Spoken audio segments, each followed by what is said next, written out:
Space exploration technologies corporation, जिसे space x के नाम से भी जाना जाता है, अब रॉकेट प्रेमियों के बीच आकर्षण का केंद्र है।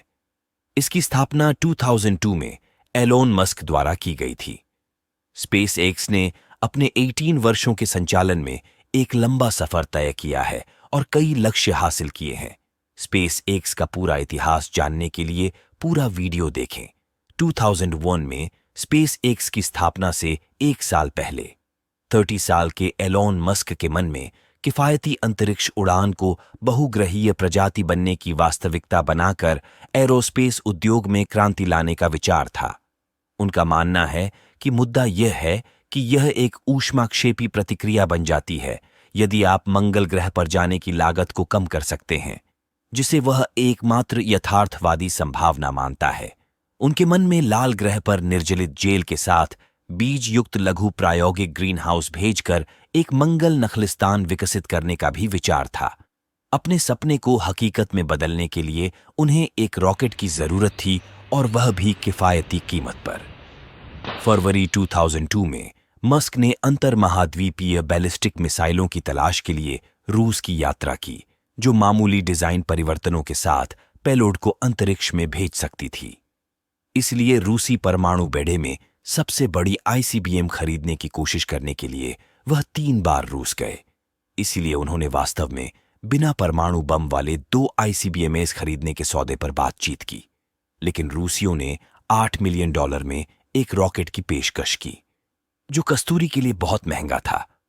रूस से वापसी की उड़ान के दौरान मस्क ने गणित किया और महसूस किया कि वह एक ऐसी कंपनी शुरू कर सकते हैं जो रॉकेट के बिक्री मूल्य के केवल 3% के साथ रॉकेट का निर्माण कर सकती है। उस समय खरोंच से रॉकेट बनाने की योजना थी। अपने सपने को हकीकत में बदलने के लिए मस्क को अब रॉकेट साइंस के विशेषज्ञों की जरूरत है।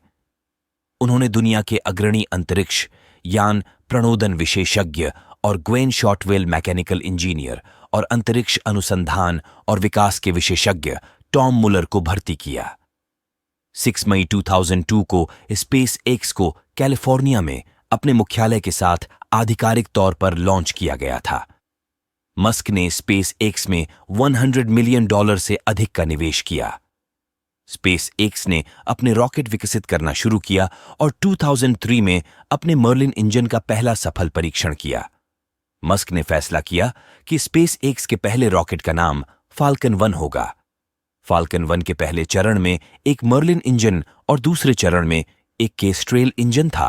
पहले और दूसरे चरण दोनों में ईंधन के रूप में आर्पीन और ऑक्सीडाइजर के रूप में तरल ऑक्सीजन का उपयोग किया गया था। हालांकि एलोन मस्क ने नवंबर 2003 में फाल्कन 1 के पहले लॉन्च की योजना बनाई थी। कंपनी शुरू होने के 15 महीने बाद वह उस लक्ष्य को प्राप्त नहीं कर सका। 3 साल के विकास के बाद फाल्कन 1 अंततः अपना पहला प्रक्षेपण करने के लिए तैयार था। 24 मार्च 2006 को फाल्कन सैटेलाइट 2 को कक्षा में ले जाया गया। दुर्भाग्य से प्रक्षेपण उड़ान के 1 मिनट से भी कम समय में विफलता में समाप्त हो गया। अपराधी ईंधन लाइन रिसाव था। पहले चरण में लिफ्ट ऑफ के बाद वाहन की रोलिंग गति ध्यान देने योग्य थी, जैसा कि लॉन्च वीडियो में दिखाया गया है। वाहन थोड़ा आगे पीछे हुआ और फिर 26 सेकंड के बाद वाहन तेजी से पलट गया। वास्तविक उपग्रह के बजाय डेमो उपग्रह ले जाने वाले फाल्कन 1 का दूसरा प्रक्षेपण 24 मार्च 2007 को हुआ। पहले प्रक्षेपण प्रयास की विफलता के 1 साल बाद इस बार पहले चरण ने उम्मीद के मुताबिक प्रदर्शन किया। हालांकि मंचन के दौरान पहले चरण के शीर्ष पर स्थित इंटरस्टेज फायरिंग दूसरे चरण के इंजन की घंटी से टकरा गई। फिर भी उड़ान जारी रही, लेकिन 7 मिनट और 30 सेकंड पर समय से पहले इंजन बंद हो गया और अंतरिक्ष यान इच्छित कक्षा तक पहुंचने में विफल रहा। स्पेस एक्स ने परीक्षण उड़ान को सफल बताया, जिसमें फाल्कन 1 सिस्टम की 95% से अधिक उड़ान साबित हुई। स्पेस इस बार चरण पृथक्करण योजना के अनुसार हुआ, लेकिन क्योंकि नए मर्लिन इंजन में अवशिष्ट ईंधन वाष्पित हो गया और क्षणिक जोर प्रदान किया, पहले चरण ने मिशन के सफल समापन को रोकते हुए दूसरे चरण से पुनः संपर्क किया। पिछली 3 बार की विफलता के कारण स्पेस एक्स दिवालिया घोषित होने के बहुत करीब था। अपनी जेब में बचे सभी पैसे के साथ स्पेस एक्स ने 28 सितंबर 2008 को अपने चौथे प्रक्षेपण का प्रयास किया। रॉकेट में 165 किलोग्राम के डेमो के साथ फाल्कन 1 को मार्शल द्वीप से उड़ान भरी गई। पिछली उड़ान के समान प्रक्षेप पथ का अनुसरण किया और उपग्रह को सफलतापूर्वक कक्षा में स्थापित किया। उस शाम स्पेस एक्स ने खुद को और दुनिया को साबित कर दिया कि असफलता ही सफलता की सीढ़ी है। एलोन मस्क ने कहा, जब आपको लगातार तीसरी बार असफलता मिली, फिर आप सोचते हैं कि अब तो सब खत्म हो गया, लेकिन कोई नहीं, मैं मर सकता हूं लेकिन कभी हार नहीं मानूंगा। आपका उत्तर है, हमने यह कर लिया है।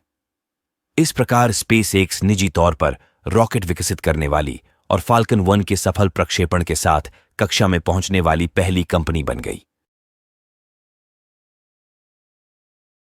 स्पेस एक्स को अंतर्राष्ट्रीय अंतरिक्ष स्टेशन पर कार्गो पहुंचाने के लिए नासा से $1.6 बिलियन का अनुबंध मिला। कम से कम 12 उड़ानों के साथ स्पेस एक्स ने अपने अगले लॉन्च वाहन फाल्कन 9 के विकास को तेज कर दिया। फाल्कन 9 1-2 चरणों वाला रॉकेट है, जिसके पहले चरण में 9 मर्लिन इंजन है और दूसरे चरण में एक वैक्यूम अनुकूलित मर्लिन है। फाल्कन 9 संस्करण 1.0 ने 4 जून 2010 को एक सफल परीक्षण उड़ान भरी थी।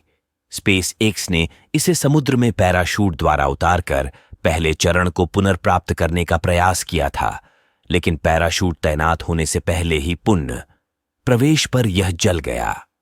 2011 के अंत में स्पेस एक्स ने अपने पहले चरण के पुनर्प्राप्ति दृष्टिकोण में बदलाव की घोषणा की। 2010 से 15 तक फाल्कन 9 ने कक्षा में 19 उड़ानें आयोजित की, जिनमें से केवल एक विफल रही।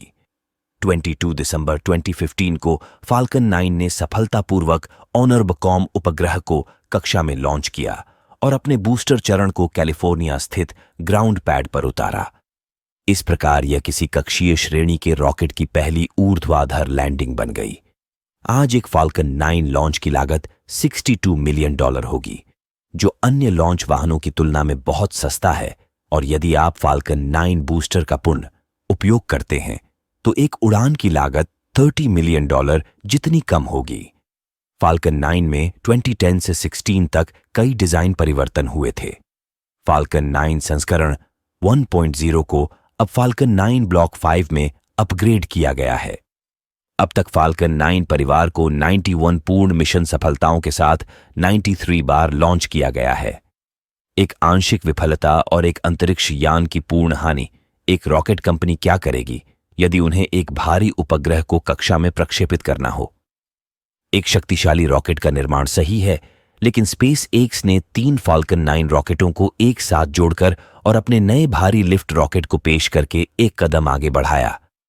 फाल्कन हेवी स्पेस एक्स ने फरवरी 2018 को एक डमी स्टर्मन के साथ एक टेस्ला रोडस्टर लेकर फाल्कन हेवीज की पहली उड़ान का संचालन किया।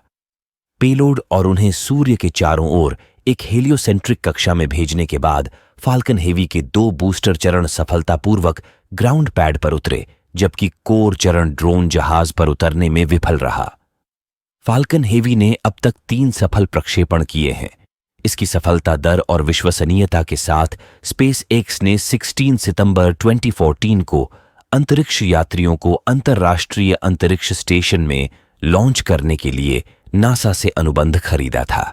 नासा ने घोषणा की कि स्पेस एक्स को क्रू परिवहन प्रदान करने के लिए चुना गया है। इस अनुबंध के तहत स्पेस स्टेशन और स्पेस एक्स को $2.6 बिलियन मिले। अनुबंध प्राप्त होने पर स्पेस एक्स ने नासा के मानकों को पूरा करने के लिए अपने क्रू ड्रैगन अंतरिक्ष यान को विकसित किया है, जो अंतरिक्ष यात्रियों को भेजने के लिए आवश्यक है। अंतरिक्ष स्टेशन 30 मई 2020 को स्पेस एक्स ने नासा के अंतरिक्ष यात्रियों डगलस हर्ले और रॉबर्ट बेनकेन को सफलतापूर्वक कक्षा में लॉन्च किया, जिससे स्पेस एक्स अंतरिक्ष यात्रियों को अंतर्राष्ट्रीय अंतरिक्ष स्टेशन पर भेजने वाली पहली निजी कंपनी बन गई और अमेरिकी धरती से पहला क्रू लॉन्च हुआ। 9 वर्षों में एलन मस्क मंगल ग्रह पर इंसानों को भेजने और वहां कॉलोनी बसाने के अपने लक्ष्य को नहीं भूले हैं। जबकि सभी निचली पृथ्वी कक्षा मिशन सुचारू रूप से चल रहे हैं, स्पेस एक्स ने 2007 में अपने इंटरप्लेनेटरी अंतरिक्ष यान स्टारशिप का विकास शुरू किया और अभी अपने निर्माण चरण से गुजर रहा है। टेक्सास में निर्माण स्थल इन दिनों तेजी से बढ़ रहा है और हम अगले साल तक स्टारशिप की कक्षीय उड़ान की उम्मीद कर सकते हैं। स्पेस एक्स की यात्रा अभी भी जारी है और तेजी से बढ़ रही है।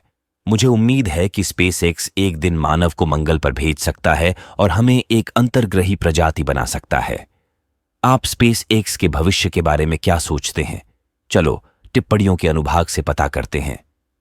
हम भविष्य में स्पेस एक्स से संबंधित और भी वीडियो कवर करेंगे, इसलिए हमारे चैनल को सब्सक्राइब करना न भूलें और हमेशा की तरह देखने के लिए धन्यवाद।